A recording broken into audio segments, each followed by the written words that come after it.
The new Warframe update brought tons of new upgrades, and yesterday we've already taken a brief look at them. But now, I've got all new arcanes maxed out, so let's turn them into cold, hard builds. And let me tell you, some Warframes got buffed big time. As always, big shoutouts to all our generous channel members, and now, let's jump right into it. Okay, now, the first buffed Warframe might come as a bit of a surprise, and also he himself didn't really get any changes, but there is one new arcane that makes him incredibly powerful, and the frame in question would be Site 09. See, the arcane in question that makes Site 09 so powerful would be Primary Debilitate.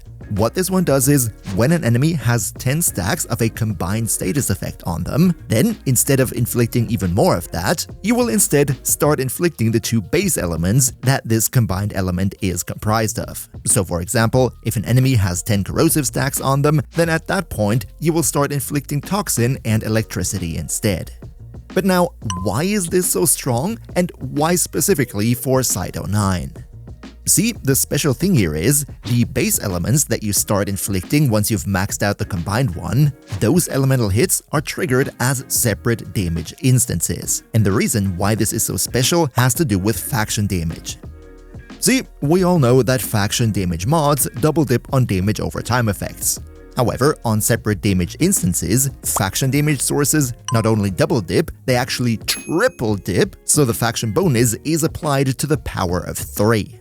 However, the crazy part about this arcane comes when we combine it with Site 09's second ability Resupply, because what this one does is, it gives you special elemental ammo of whichever element you choose, and this elemental ammo is already triggered as a separate damage instance, meaning if we choose a combined element with this skill, and that's splitting up into its components with the arcane, then for those ensuing damage over time effects, faction damage sources actually quadruple dip, or in other words, they're applied to the power of 4.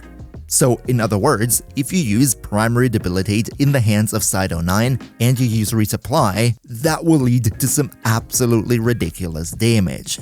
Just as a quick comparison, this right here is the Phantasma Prime in Site 09's hands without the arcane, and then this is how it looks like when you put the arcane in. But I promised you builds, and builds you shall get. For Site 09, this right here is the build that you see in my examples in the background. I gotta say though, for this specific synergy, the Site 09 build itself is actually not all that important because the main power lies in Primary Debilitate, and don't worry, we're gonna look into the weapon builds in a second. Just real quick here, what I did for Site 09 is mainly go for a lot of strength, because more strength means that you deal extra damage with your resupply ammunition, and that is definitely cool. Also, Arcane Crepuscular, very good on Site 09 because it can be constantly invisible, and with this one you get a flat final 3x crit damage multiplier.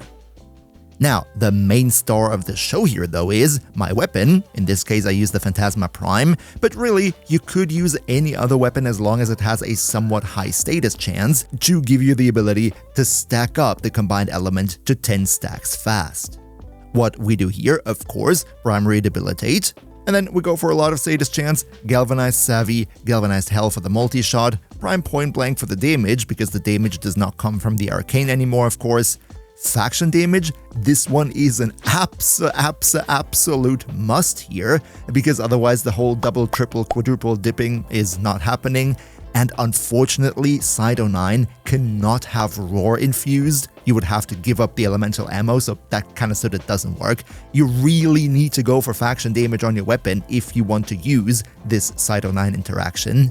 Elementalist mod is a no-brainer too to further increase the DOT damage that we're causing. And then the cool thing about the Phantasma is that it already has radiation on it, meaning that will split up into heat and electricity, which are 2 DOT effects already. But I decided to go for corrosion as well, giving us 2 other more DOTs in the form of another electricity and toxin.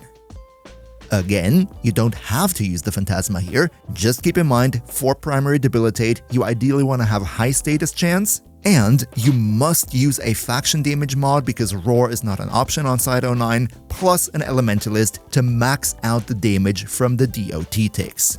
And as always, if you could maybe leave a quick like for the video, I would be really grateful because it always helps me big time with the YouTube algorithm. Thank you so much! So yeah, Side 09 already puts us on a great start. However, the next frame on today's list is also a large benefactor from the new upgrades, and she doesn't only benefit from one, but actually 3 arcanes at the same time. I'm talking about one of the best frames in the game already, Protea, and with this update, she becomes even more of a menace. Here's what I mean. First of all, when we're talking about Protea, there has always been one bit of a balancing act when modding her, because she is one of the very few Warframes who want to have a lot of strength, duration, and range at the same time.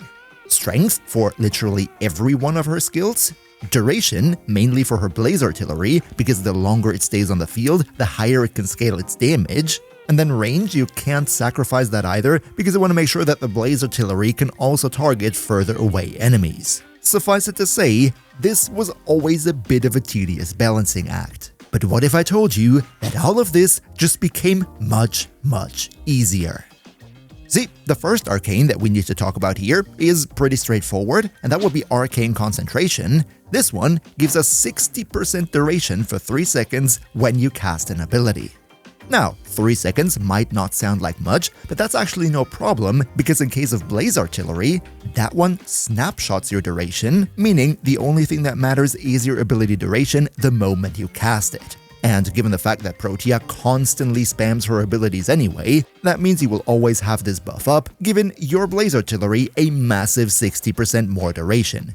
In the past, we usually used mold efficiency for 36%, and that was kind of good already, but I think now with Arcane Concentration, we can safely drop mold efficiency for this one. But that's only the start. Up next, I want to talk about one of the strongest Warframe arcanes in the game, and that would be Arcane Ice Storm. This is technically a perfect fit for Protea because it gives 2 stats that she desperately needs, strength and duration at the same time, but the reason we kinda never used it on her is that it's very hard to trigger this and keep it up because the duration is relatively short and you need to fully freeze enemies constantly. But this now became much easier and more viable too with the new melee arcane called Melee Kareen. With this one, all you need to do is put Melee Kareen on your melee weapon, and then on roll, you freeze all the enemies in a 5.5 meter radius. This is super convenient because it allows you to constantly trigger and maintain Arcane Ice Storm, not only for Protea, but literally for any other Warframe who wants a lot of strength and duration. But let's also now here take a look at the builds. First of all, of course, we want to make sure that whichever melee we have in our hands has Melee Kareen on it, ideally also at max level, so you fully freeze the enemies on roll. And then for Protea Prime, this right here would be my personal updated Blaze Artillery build. We go for a good mix of strength, range, and duration. The strength comes from Umbral Intensify, Blind Rage, Growing Power, and 40% extra from Arcane Ice Storm. Energy economy from your 3rd ability in combination with Equilibrium, that should be more than enough. Overextended and Stretch to give us a lot of range, which is kinda nice because I use Tharo Strike to further reduce enemy defenses and make them easier to crack, but if you wanted to use a different helmet ability, you might do away with Overextended and lower the range at least a little bit. And then, of course, duration, very important for the Blaze Artillery so it stays up longer, Primed Continuity, and then Arcane Concentration plus Arcane Ice Storm. This will get us to 255% duration, and as you see right here, this will keep the Blaze Artillery up long. This right here is the normal duration. But if we go and max out Arcane Ice Storm with a couple of tactical rolls, and then trigger Arcane Concentration, you will see that the Blaze Artillery will stay on the field for so freaking long, the damage multiplier goes ridiculously high, and you can see it shreds all the enemies that it shot at. So yeah, Side 09 and Protea already have gotten strong new opportunities. However, the next lady that we need to talk about, the damage output is just absolutely ridiculous. We're talking about millions upon millions of damage, all enabled by one new arcane. I'm talking about Hildryn in combination with Arcane Expertise. First of all, the Arcane itself, Arcane Expertise, is actually pretty simple. What it does is, it essentially takes all your modded ability strength, your ability strength bonus, and pretends that it is a shield bonus at the same time. So if you, let's say, give your Warframe plus 200% ability strength, then the frame will also get plus 200% shields. And while this, of course, will benefit a lot of shield tanks in the game, for example Vault, Hildryn not only becomes more tanky with all the shields, but they actually massively increase her damage output too. How is that possible? Pretty simple, with the augment Aegis Gale for her 4th ability, Aegis Storm, because this one not only gives her exalted weapon a powerful secondary fire, but it gives it an additional damage bonus based on your maximum shields. This right here is the way that I modded her. First of all, we have a lot of ability strength with Growing Power, Blind Rage, Transient Fortitude, and another 40% from Arcane Ice Storm, which, similar to Protea, we can trigger by just rolling while having melee Kareen on our melee weapon. Then also some duration with Prime Continuity and also Arcane Ice Storm. Our maximum shields are increased by Primed Redirection as well as Boreal's Hatred, and then we drop Arcane Expertise on top of that, which will turn all our ridiculously high ability strength bonus into bonus shields too, giving us over 10,000 shields on Hildryn, and that is not even yet factoring in all the other things that we have yet to trigger, like Growing Power or Arcane Ice Storm.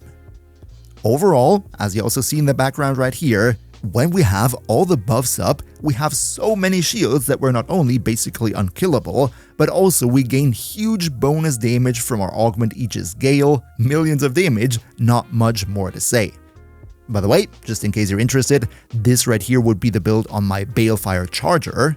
Nothing all too special, just a corrosive build against Grineer with a lot of flat damage and secondary innovate, because the base crit chance on this weapon is really not good, and with it we deal even more damage. You don't have to one-to-one copy this build, of course, just go for whatever you like. Okay.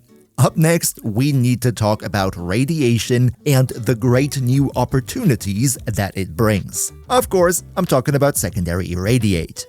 This arcane is not directly a buff to a Warframe themselves, but as you're gonna see in a minute, it makes some Warframes dish out much more damage than they could have ever done before.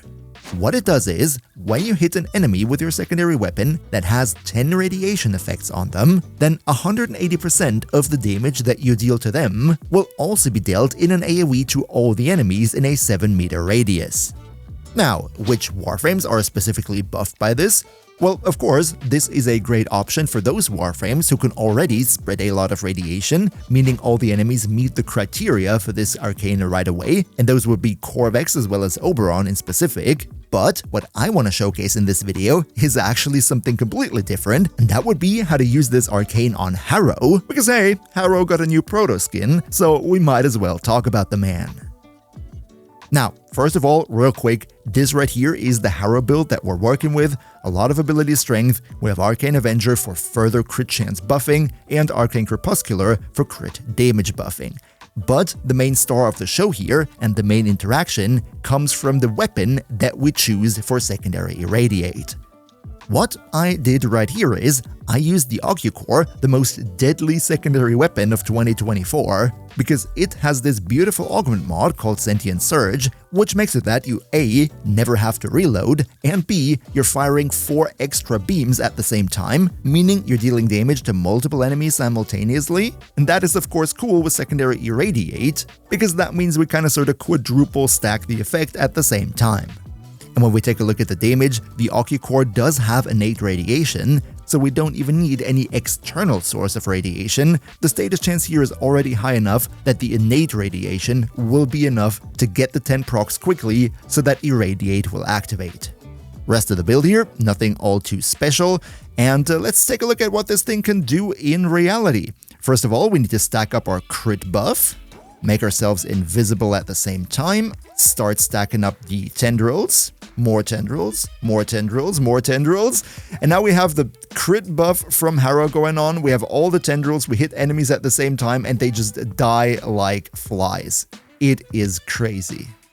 What we can also do is use the fire rate buff that Harrow has as his second ability, and then the whole thing goes even faster. Do you see numbers? Do you see the numbers? It is crazy. Just look at this. And all of this is just secondary irradiate on one single weapon with one single Warframe. I'm sure there are so many more synergies to explore here that could also make use of secondary irradiate on different weapons in the hands of different Warframes. And last but not least, the final group of Warframes who got buffed with this update would be health tanks. Of course, Anaros, Nidus, and literally anyone who has a big health bar. Reason for this, and I think most of us have already heard about it, would be Arcane Persistence, which makes it that you can never lose more than 500 health per second if you have at least 700 armor. However, yesterday there was a hotfix that unfortunately nerfed this arcane. Now, the effect is still up, but it can be deactivated by nullifier bubbles as well as magnetic status effects, and what's even worse is, if you take a heat proc, then that will halve your armor. So in reality, if you want to have this one constantly up, then you kind of sort of have to have 1400 armor just to make sure that you stay above the 700 threshold in case you take a heat proc, which unfortunately happens quite a lot in Warframe. All in all, I just wanted to say that as a little update to yesterday's video. For the builds, I don't think I need to showcase anything in specific here. If you want to play a health tank and you want to take them to level cap, you just slot this arcane in and hope for the best. But really, for most players, I think this will not have that much use, especially after the nerf now, because this arcane is only good for those who intend to go level cap and long endurance on health tanking alone, and for all the normies like me who never really go beyond enemy level 500. Well, for us, we never face enough enemy DPS to require this arcane in the first place. And if you want an overview of all the other new upgrades, then check out this video here next. Another massive shoutout to Niels V, Demon Ozel, Demon Emperor, Emperor Prime, Nas Linux Gaming, Turtlepeer, Undercanio2, Skylar Bowser, Mihawky, Socrates the Almighty Rat, Leo Morazaki, Shadow Lockhart, Antares, Patrisator, Boomy1, Mr. Games Plays, Zave, Awendai, Zenjen, and all other generous channel members for your continuous support. We see each other hopefully in the next one, and until then, as always, good loot.